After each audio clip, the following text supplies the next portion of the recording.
Hey, I'm back again today. So now I'm going to be doing some editing on the cut screen for DaVinci Resolve. Couple key things here. All the footage I'm doing right now, I have all the rights to. Whenever you're doing work with a client, make sure you have an understanding of where the rights belong to. If you're going to do reels later on, or you think this is awesome for clips and everything else for a real demo reel, just be careful what you signed or what you put in the contract. So, in the case of this particular contract, she or the client has unlimited rights to use the videos any way she wants to. On top of that, the client has the opportunity to re-edit it any way they like to because I've gave them source material.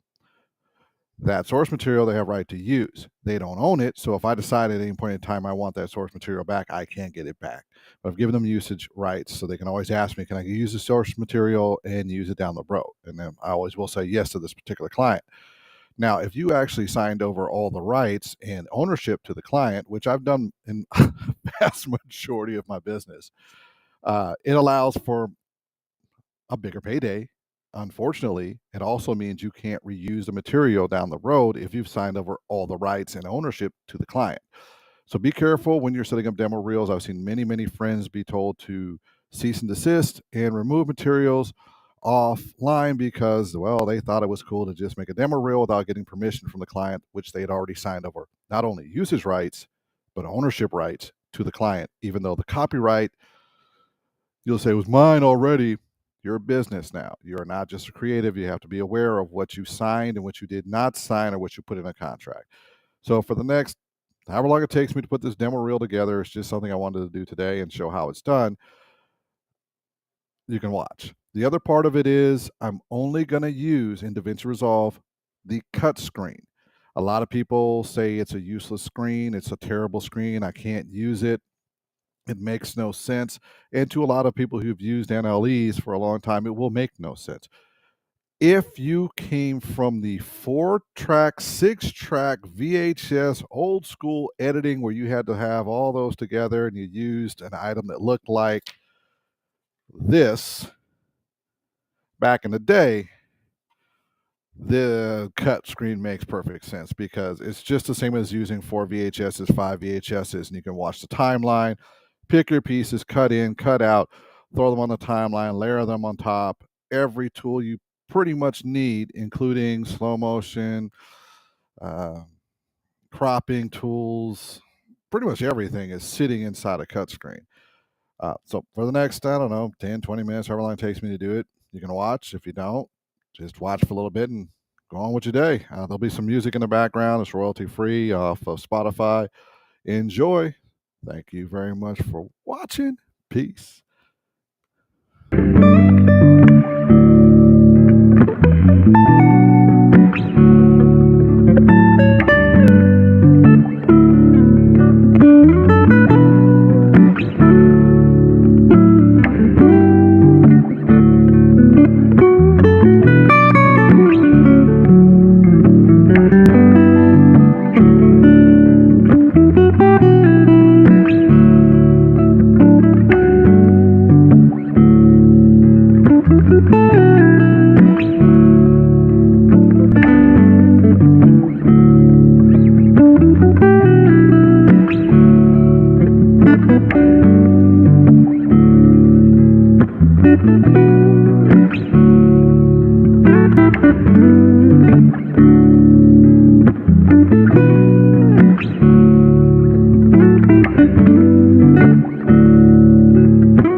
Thought I'd transition back in here real quick. As you see, I'm able to go through a lot of footage rapidly. So far, I've put down 1, 2, 3, 4 different clips for B-roll.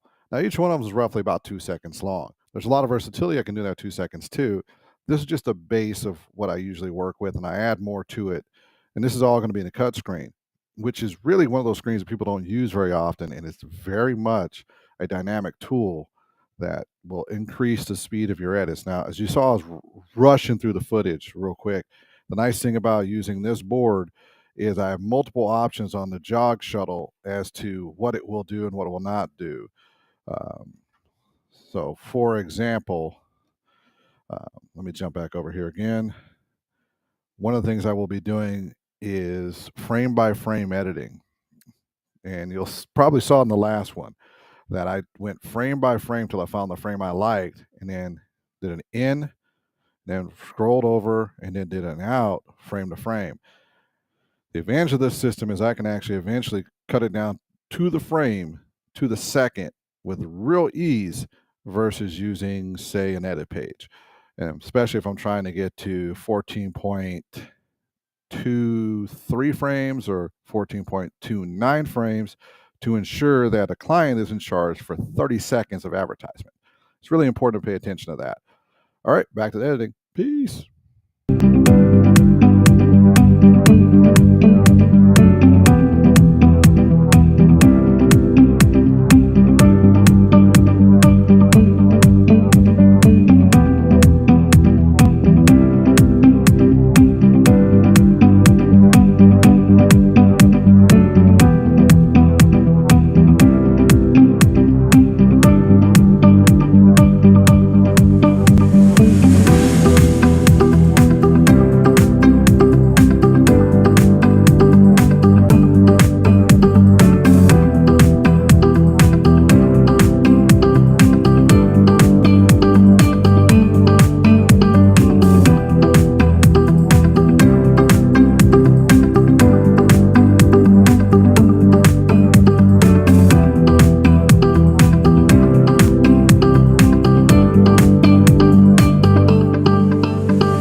Sorry about that. I muted myself. Let's try that again. What I'm going to do right now is show you some slow-mo using any clip you happen to have using the cut page. You don't have to do much to make slow motion video. It does help if you happen to have 60 frames per second footage versus, say, for example, 29.9. But it still comes out looking pretty good. It smooths out really good. Once it's rendered, it looks really nice. So I'm going to mute myself and go back to editing.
Recomposing a scene is generally one of the most important tools you'll have in editing because 4K allows us to go into 1080p or HD and recompose really, really easy. A lot of times when we're streaming, this will be 1080p. A lot of times, what's going to be on your phones because your maximum screen resolution, even with the Samsung, is HD. Doesn't really matter if you have 4K. Now, will there be better screens in the future? Yes. Will you need to recompose in 4K? Yes. But most of these NLEs can regenerate the frames anyway and make it 4K. But here's how you recompose with basically easy cut screen.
That's one of my favorite tools in DaVinci Resolve and Cut. I just shrunk that segment down to 2 seconds flat. It's a really easy tool to use. Basically, it's kind of like an edit and cut tool, but it's kind of a ripple delete tool built into one. I really love it because then I can override footage or I can just cut a piece of footage down to whatever I want it to be. It makes editing later or just getting the scenes lined up the way you want perfectly easy. Now, if you were to cut a scene previously, then you wanted to stretch it out or not. Sometimes you have to pull it up on the timeline, stretch it out. With this, it's just no keys, no special keys, nothing. I'm just using a mouse. I don't have to use keys on the keyboard to make adjustments or do hotkeys to mess with the timeline. It's really just a mouse and this keyboard, and I'm doing all the editing and everything I need to do. No hotkeys, nothing. So, if you're doing like a 30-second edit, it's going to take like an hour to get done right. But I mean, being able to pop through this portion right here and fine tuning as I go while doing a live stream. I can do this in maybe where I'm at right now. I would normally be done about 7 minutes into it, but this is pretty cool to be able to just jump in and go.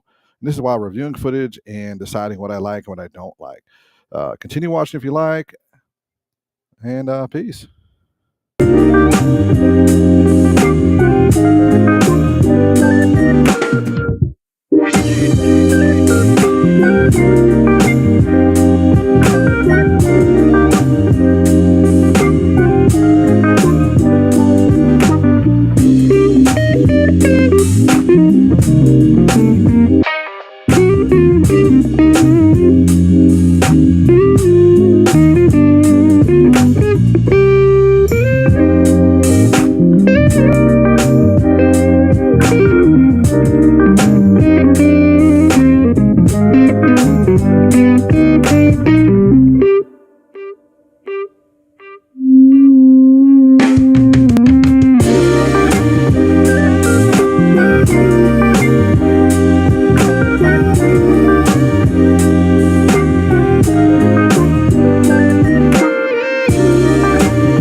Now, I took advantage of my business partner there for the day using his camera and flash.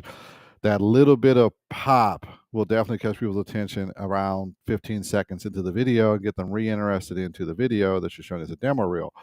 The advantages of being able to use just a scrolling keyboard is amazing. Now, I could have done the same thing another way, and I'll show you real quick. And it's still just a mouse exercise. You're not using any of the keyboard. You're really just going mouse and simple and easy. So I will pop over here and show you how it's done. All right, gotta go.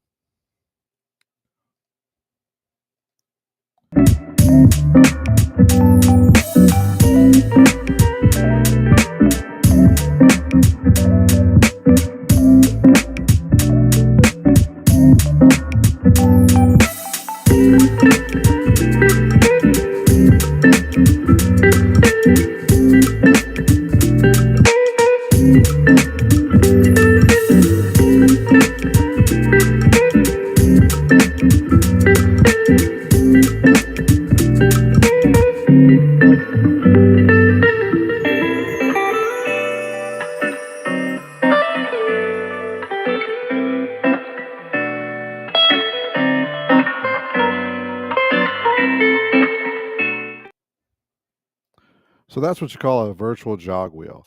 The jog wheel is this right here. That jog wheel gives you a lot of dynamic options. And one of them is just to cut to the footage real quick. The other one is frame by frame. And having the ability to do both is super dynamic, because without the ability to do both, you're doing a ton of keyboard uh, warrior stuff, best way to put it, for editing. And I don't like doing keyboard warrior editing. I like going fast and being able to push through. That doesn't mean I won't be able to put titles and everything else, because I'll show you some stuff here in a little bit and you'll be really, really surprised. Excuse my coffee break, but I need to have some coffee. All right, I will be back. Enjoy the editing.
Now, there is one tool I do take advantage of in Edit, and I really like it. It's part of the playback tools, and I generate optimized media, or I allow it to generate the transitions for me. And the best way to get it to activate that I know it's actually activating is going to Edit. Now, I'll show you how that works. It's really quick, easy, but it's probably one of the few times that you'll see me jump over into the actual Edit tools.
So this is probably my least favorite part about editing is sometimes you just got to generate clips.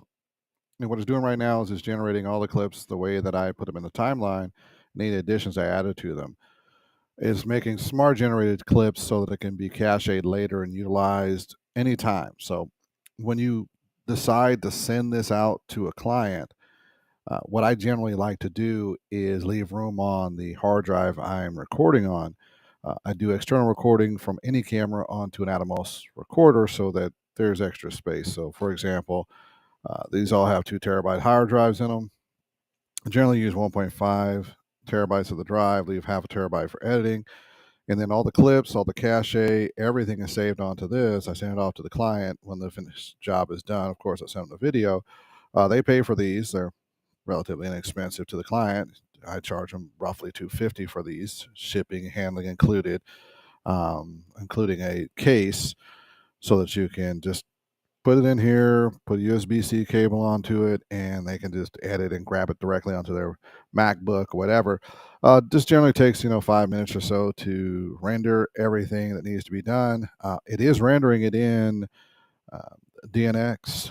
So if you'll take a look at this, this is kind of cool what they do for us. And I kind of like this.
So now we're at the end of what I had to do. This will be the clips I'm going to do. It looks like it's going to be 19 seconds long. It's going to be good enough to get people attention as to what I can do with a band, makes a singer look good. Uh, Footage we can throw on top of any one like a gospel, this with this one here. But if we were doing a live band in a small location and then someone wants to talk about, do an interview about it, we'd be able to throw this B-roll over the top of it and they'd be happy with it.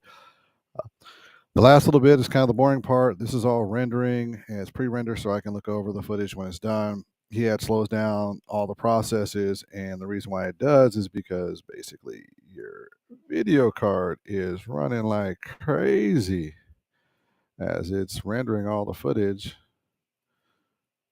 So in the background, and I'll show you in just a second on screen here just what it's doing. So it's doing all types of processes in the background, which is cool. Get all the work done. What's not cool is it just takes time. So here's what it looks like on my side.